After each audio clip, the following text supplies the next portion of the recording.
Paddington has to go to school? Exclaimed Mrs. Brown. But there must be some mistake. Paddington isn't he's Well, said the inspector. May I ask why he has to go to school? Said Mrs. Bird. According to our information, he's been living at this address for a number of years, and we have no record of a single attendance. But he was brought up in darkest Peru. His Aunt Lucy taught him all she knew before he left for England, and she went into the Home for Retired Bears in Lima. I'm afraid, madam, said the inspector, that the Home for Retired Bears in Lima is not on our list of approved establishments. We shall expect to see him at St. Luke's School first thing tomorrow morning. Good day. Tomorrow morning, said Mrs. Brown. What shall we do? There's only one thing we can do, replied Mrs. Bird. Make sure that bear arrives on time. Paddington, Paddington, where are you? Paddington, I've got something to tell you.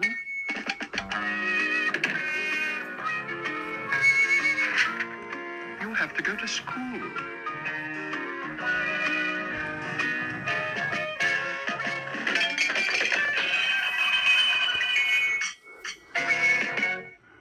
Paddington was very set in his ways, and Mrs. Brown hadn't been looking forward to breaking the news that he had to go to school. But once he got over the first shock, he seemed to take it surprisingly well, and he spent the rest of the morning polishing his old leather suitcase until it shone so brightly he could almost see his whiskers in it. He even had a bath that evening without being asked, which was most unusual. And if he did spend more time studying Jonathan and Judy's old school books than actually washing, at least it showed his heart was in the right place. All in all, what with the bath and his new hat, he looked so spick and span when he set out next morning, even Mrs. Bird's eagle eyes were unable to find fault. I knew something like this would happen one day, sniffed Mrs. Brown. No more visits to the market. No more calling in to see Mr. Gruber on the way. Most good things come to an end sooner or later, said Mrs. Bird. We must make the best of it.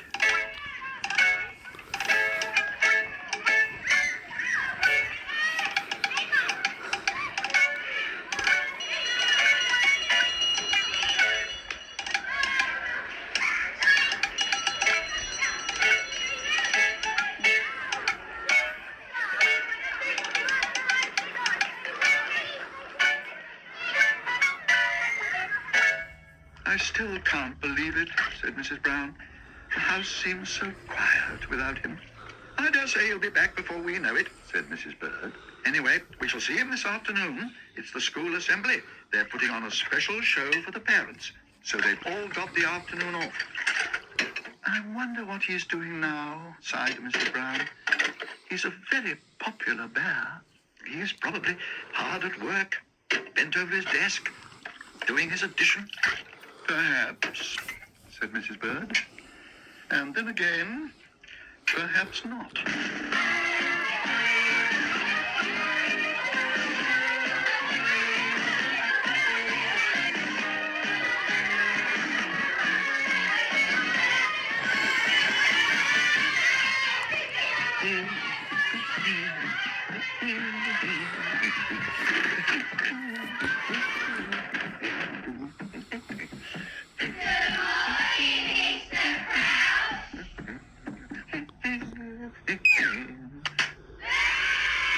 What is the meaning of this outrage? Stand up at once, the girl or boy who did this. I warn you, if no one owns up immediately, you will all miss the school assembly this afternoon. Excuse me, Mr. Crouch, called Paddington. Did you say stand up, the girl or boy? Ah, there you are. You must be Brown, the new... yes. I did say stand up, the girl or boy. Well, I'm not a girl or a boy. I'm a bear. So it's all right. It is not all right. What are you doing up there? I was showing the others how the Indians in darkest Peru used to do their hunting. First, they did a war dance. Then they blew poison darts. I'm afraid I haven't got any, so I used marmalade chunks dipped in ink instead.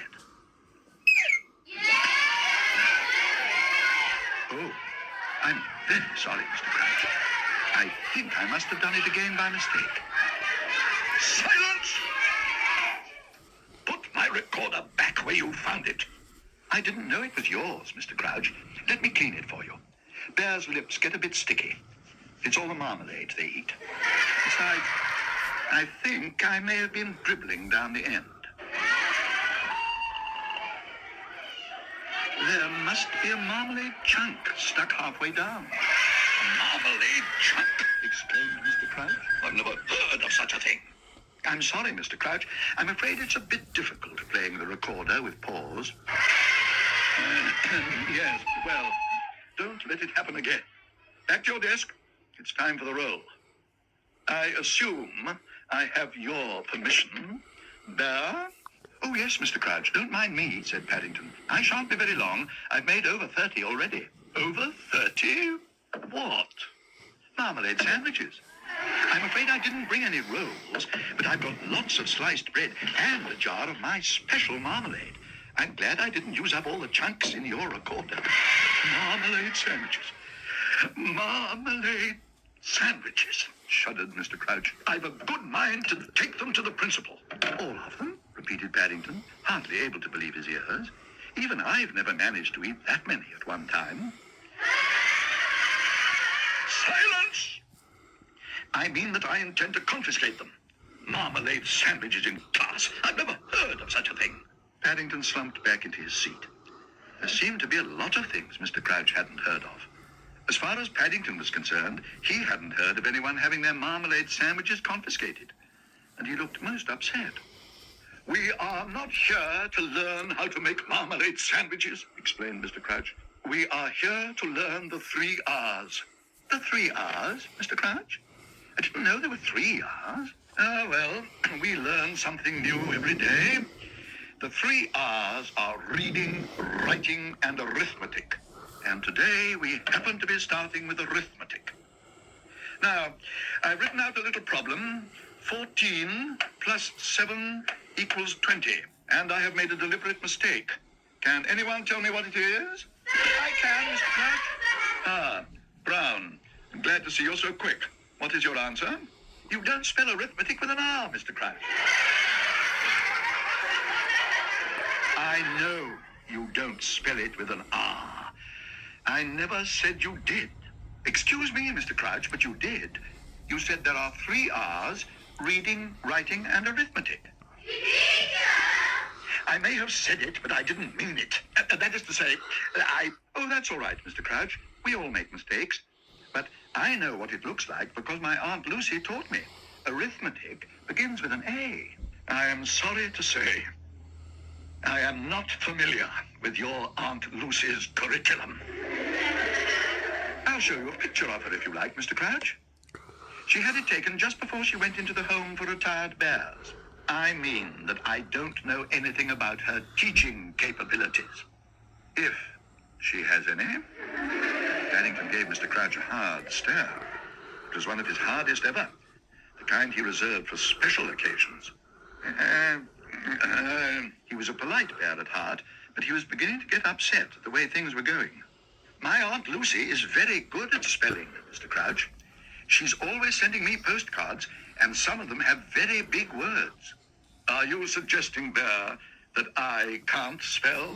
Oh, no, Mr. Crouch. You got the word reading right. I'm sure 1 out of 3 is very good.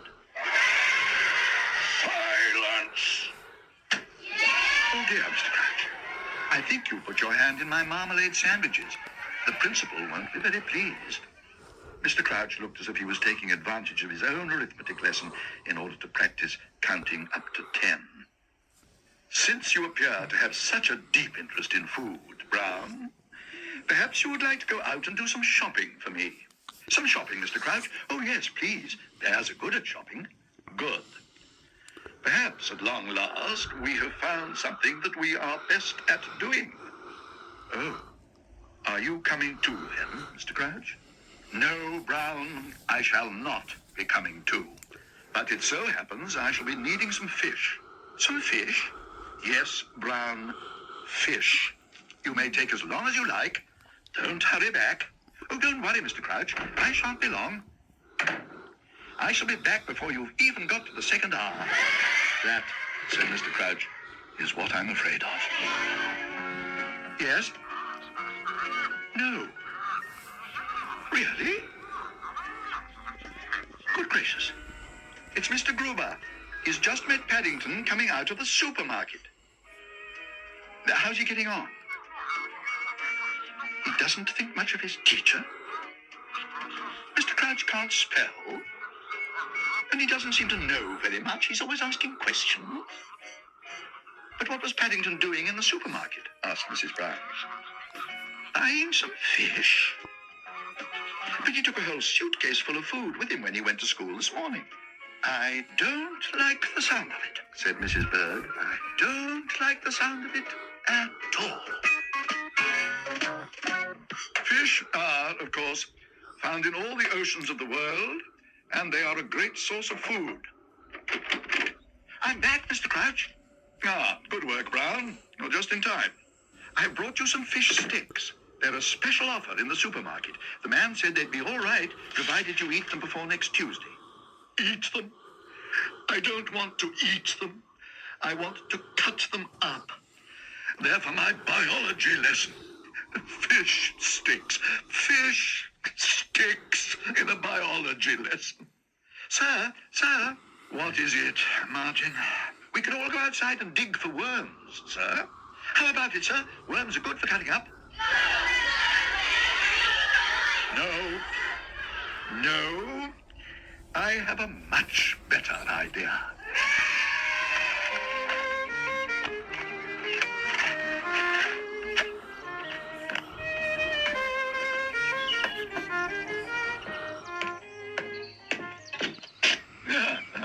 You must be young Paddington Brown, the new,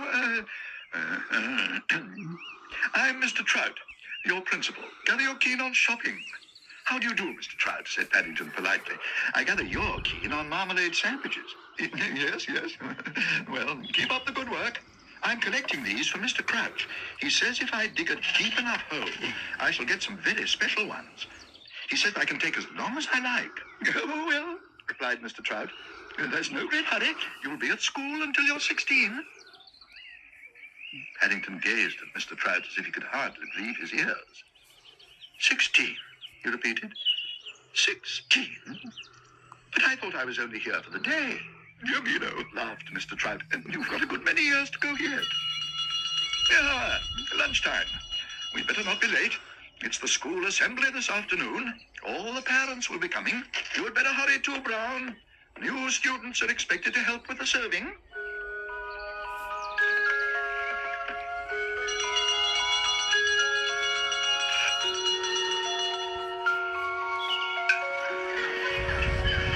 Paddington spent the next quarter of an hour as if in a dream. All he kept hearing was the sound of Mr. Trout's voice. Keep up the good work. There's no great hurry. After all, you'll be at school until you're 16. You'll be at school until you're 16. 16. In fact, he didn't know whether he was coming or going. Even his tin of worms had disappeared. A horrible thought suddenly struck him.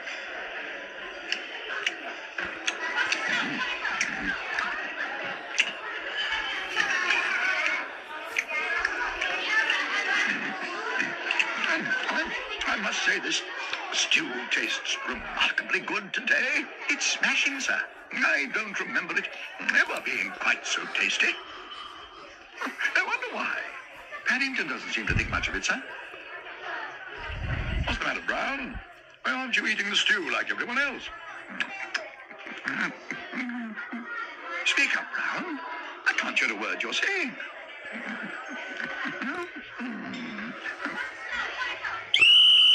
Silence. Now, Brown, would you mind repeating that? I said I don't fancy it, Mr. Trout. Thank you very much. You don't fancy it, Brown? Why ever not? I think I may have dropped Mr. Crouch's tin of worms in the pot by mistake. Yeah.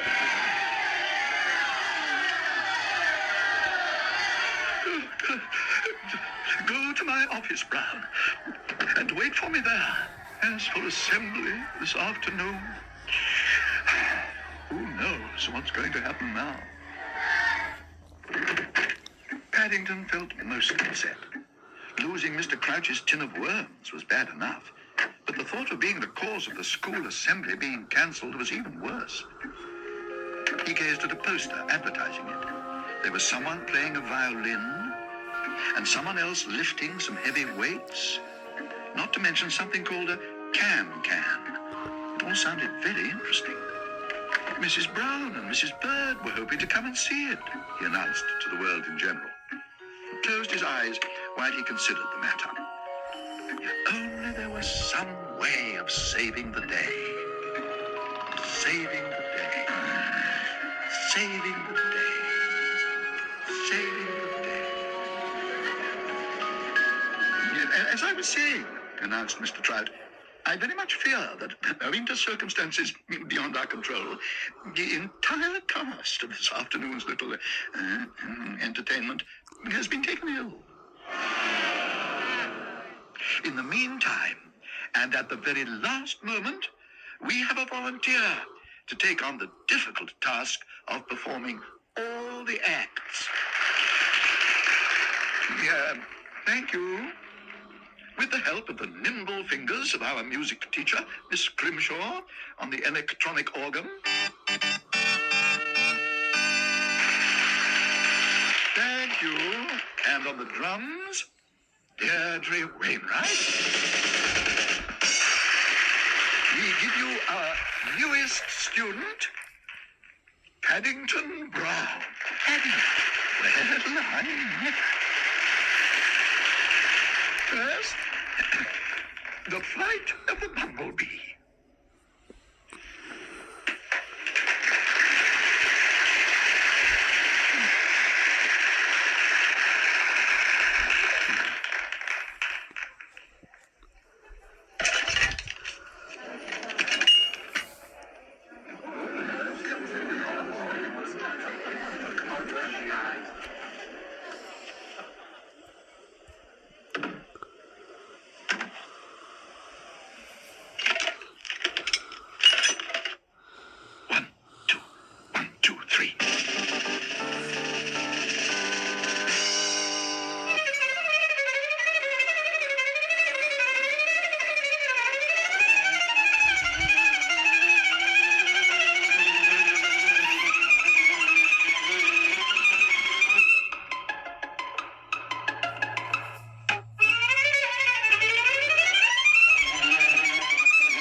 And now, for a complete change of mood, all the way from darkest Peru, the strongest bear in the world.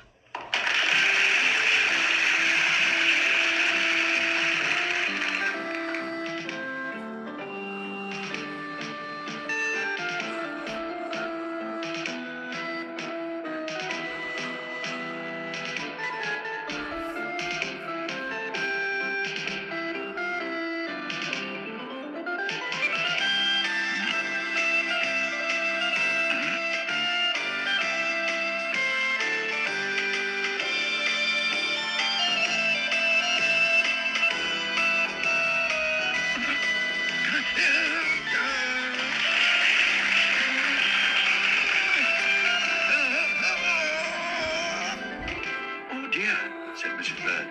I hope that bear isn't going to do himself a mischief.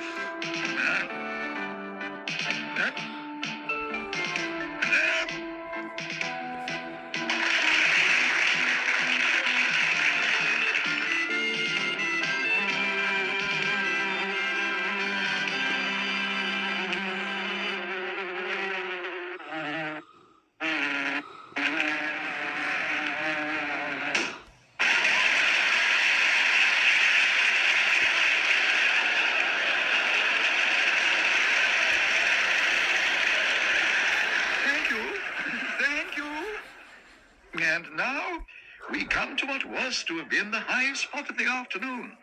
The girls of the 6th grade performing the can-can. I beg your pardon? I think we may be in for the can't.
Thank you, everybody, called Mr. Trout. I think we must all congratulate young Brown on a truly remarkable performance. You have certainly saved the day. And as a reward, we have decided to give you your diploma. That means, explained Mr. Crouch, you need never go to school again. I don't think I'll be able to anyway, Mr. Crouch, said Paddington. I'm afraid I can't get up. Oh, come now, Brown. Come along there. Wake up, Brown. Wake up. I've someone to see you. Paddington, said Mrs. Brown. What have you been up to? And what's all this about putting worms in the school lunch? Asked Mrs. Bird. I think I've had a dream, Mrs. Bird. I was being chased by a bee. Well, all's well that ends well, said Mr. Trout. You'll be pleased to know Mr. Crouch's tin didn't fall into the stew after all.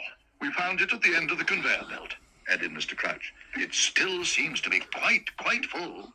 I didn't say the worms had fallen in, Mr. Crouch, corrected Paddington. I only said they might have done. Well, you may also like to know that we have received an urgent letter from the authorities. It seems there's been a mistake. There's nothing in the rules to say that bears must attend school. I've been asked to give you this diploma to say you need never come again. Ever. Thank goodness, exclaimed Mrs. Bird. Aunt Lucy will be pleased.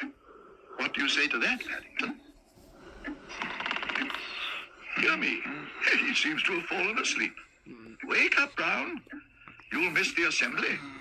But Paddington was too far gone to answer. I expect he's had a tiring day, said Mrs. Brown. Goodness knows what he's got his mind on now. Perhaps, said Mrs. Bird, it's just as well we don't know. With Paddington, it could be anything.